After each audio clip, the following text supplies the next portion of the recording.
अयोध्या पहुंचे मुख्यमंत्री योगी आदित्यनाथ ने हनुमानगढ़ी मंदिर में नवनिर्मित 5000 लोगों की क्षमता वाले हनुमत कथा मंडपम का लोकार्पण किया। वहीं हनुमानगढ़ी के गद्दी नस्रीन महंत प्रेमदास महाराज ने सीएम योगी को चांदी का मुकुट पहनाया और गदा देकर स्वागत किया। वहीं कार्यक्रम सीएम योगी ने मंच से संबोधित किया। उन्होंने हनुमानगढ़ी से जुड़ी गद्दी नस्रीन और सभी पट्टियों से जुड़े संत महंतों का, जिन्होंने एक एक पैसा बचा करके इस हनुमंत कथा मंडप के बारे में सोचा, यह एक अच्छा कार्य है। सभी को मैं आभार प्रकट करता हूं। वहीं सीएम ने पाकिस्तान को जमकर धोया। उन्होंने कहा 75 वर्ष पाकिस्तान जी चुका है, आयु हो चुकी है पाकिस्तान की पूरी, पाकिस्तान के कर्म उसको ले डूबेंगे। पाकिस्तान ने निर्दोषों को मारा है, हमारी सेना ने 24 के बदले 124 आतंकवादी की ढेर की है। गलती है पाकिस्तान की, पाक की धरती पर आतंकवाद पनप रहा है। सीएम योगी ने शहीद हुए लेफ्टिनेंट शशांक तिवारी पर कहा, इसी अयोध्या का लाल भारत के पूर्वोत्तर में सीमा की सुरक्षा करते हुए शहीद हुआ है। मैं उन शहीद लेफ्टिनेंट शशांक तिवारी को नमन करता हूं। हमारी सरकार ने तय किया है कि शहीद के परिजनों को 50 लाख की सहायता और एक सदस्य को नौकरी देते हैं। जवान की स्मृति को बनाए रखने के लिए एक स्मारक बनाते हैं। वहीं कार्यक्रम को लेकर गद्दी नस्रीन महंत दास के उत्तराधिकारी डॉक्टर महेश दास, महंत गौरी शंकर दास, हनुमानगढ़ी के वरिष्ठ पुजारी हेमंत दास और राजू दास ने जानकारी दी। शुभारंभ किया, क्या क्या देखिए, आज बहुत हनुमानगढ़ी श्री पंचरामानंद निर्वाणी अखाड़ा को आज बड़ा सौभाग्य का विषय था कि आज हमारे प्रदेश के जो यशस्वी मुख्यमंत्री से माननीय आदित्यनाथ योगी जी महाराज ने हम लोगों का निवेदन स्वीकार करके और आज हमारे श्री हनुमत कथा मंडपम का भव्य लोकार्पण किया। और लोकार्पण करने के बाद 40 मिनट अपना हमने घड़ी देखा, 40 मिनट तक अपना वक्तव्य देने के अंतर्गत हमने देखा कि इस मंडपम की जो बड़ाई, इस मंडपम की जो खूबी है, सबसे बड़ी खूबी ये है कि हम 10,000 लोग बैठ करके कोई आध्यात्मिक अनुष्ठान, कोई जो है हमारी कथा भागवत प्रवचन कुछ भी हो सकता है। इसलिए उनको बड़ी खुशी थी कि इतना बड़ा धार्मिक अनुष्ठान करने का स्थल हनुमानगढ़ी ने तैयार कराया, ये बहुत बड़ी खुशी थी। क्या जो देखिए, राम जन्मभूमि तीर्थ क्षेत्र के सभी लोग यहाँ सम्मिलित थे, हमारे व्यापार मंडल के सभी अध्यक्ष, सभी जो भी कर पदाधिकारी थे वो सम्मिलित थे, पंडा समाज के पूरे लोग यहाँ पर उपस्थित थे, हमारे बाहर के जितने मठ मंदिर के सब महान संत महान सभी लोग यहाँ उपस्थित थे। और इसके बाद हनुमानगढ़ी पूरा उपस्थित था ही। सारी अयोध्या की जनता का प्रतिनिधित्व यहाँ पर हनुमत मंडपम में देखने को मिला था।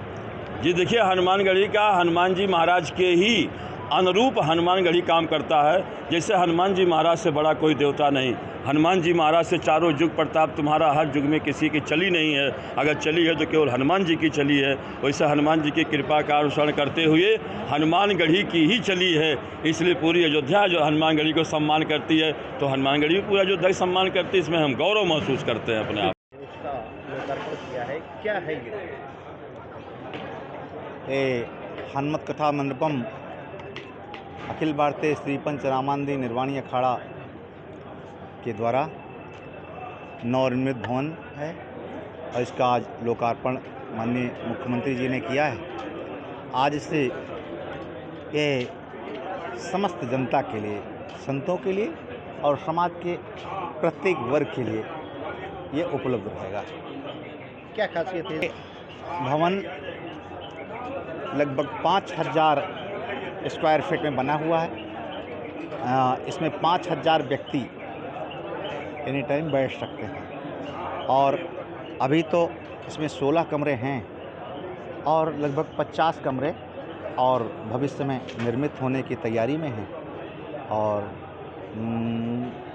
बस ये 2 से 4 महीने में सारे कमरे तैयार हो जाएंगे। महाराज जी, क्या ये समाज के किसी भी वर्ग का कोई भी व्यक्ति कथा करना हो या किसी भी कार्यक्रम के लिए ये भवन उपलब्ध रहेगा। मैं जब आपसे बात कर रहा हूँ और रामानंद निर्वाणी अखाड़े के बारे में बात कर रहा हूँ, तो हमें कहने की ज़रूरत नहीं है कि सनातन धर्मावलंबियों के लिए ही बात कर रहा हूँ। हुआ हनुमान जी कृपा से राम मंदिर के बाद जो है दूसरा कार्यक्रम सबसे बड़ा ऐतिहासिक कार्यक्रम था। ये हनुमानगढ़ी में श्री पंचरामानंद निर्वाणी अखाड़ा के अध्यक्षता में पूरा कार्यक्रम ये अच्छे संपन्न हुआ और मुख्यमंत्री जी को निमंत्रण देने गए थे। निमंत्रण उन्होंने स्वीकार किया कि मुझे 24-25 को दिल्ली आना है और 23 को कार्यक्रम जो है शुभ मुहूर्त बनता है। उस निकाल करके समय हनुमान जी का दर्शन किए, दर्शन पूजन करके आकर के इस कथा मंडप का उद्घाटन किया गया। मैंने कथा मंडप बन गया। जैसे मान लीजिए पहले हनुमानगढ़ी ऊपर में भंडारा वगैरह होता था या कोई कार्यक्रम होता था तो जगह कम पड़ता था, तो हमारी पंचायती व्यवस्था ने निर्णय लिया कि कोई अच्छा चीज़ हाल बनना चाहिए, काफ़ी कमरे बनना चाहिए कि बाहर से जो संत लोग आते हैं कम से कम कोई कार्यक्रम करें और रुक सकें यहाँ पर जो है, इसलिए बने। ये तो 4-5 मंडल में इतना बड़ा हाल कहीं में बना नहीं है, पहली बार ये हाल बना हुआ है। ये हनुमान जी के आशीर्वाद से 5000 आदमी यहाँ पर बैठ सकते हैं। ये 14 करोड़ से ऊपर से लागत से बना हुआ। करीब 16 रूम, अभी तो 8 रूम तैयार हो गया है, 8 रूम तैयार हो रहा, इसके ऊपर भी हाल बनेगा। ये लोग जो भी अयोध्या में आते हैं, भंडारा करते हैं, कथा प्रवचन करते हैं, मेरा यही सबसे निवेदन है, सब लोग आए, अपना अच्छे से भगवान राम का दर्शन करें, हनुमान जी का दर्शन करें, आशीर्वाद लें, प्राप्त करें, जाएँ। मैं अखिल भारतीय पंच रामानंदी निर्वाणी यानी अखाड़ा के सभी पंच और पूज्य गद्दी नरसिंह जी महाराज को कोट कोट साधुवाद, आभार। जिस प्रकार से उनकी अथक प्रयास ने रंग लाया, अयोध्या में सर्वांगी विकास और पूरी दुनिया की निगाह अयोध्या के ऊपर, और अयोध्या सिद्धपीठ हनुमानगढ़ी शुरू से ही सनातन के लिए, राष्ट्र के लिए, संस्कृति के लिए अपने आप को समर्पित किया। और राम मंदिर के लिए तो आज नहीं, 1600 से लेकर 1700 और 1949 से लेकर सभी संतों ने, नागा साधुओं ने खूब अथक प्रयास किया। जिस प्रकार से आज उत्तर प्रदेश के यशस्वी मुख्यमंत्री योगी आदित्यनाथ जी महाराज का आना और इस भव्य मंडप का उद्घाटन, उनको भी साधुवाद, आभार, धन्यवाद। अब ये मंडप समाज के लिए समर्पित है और खूब अपने सभी पंचों को, सभी संतों को खूब आभार, खूब बधाई।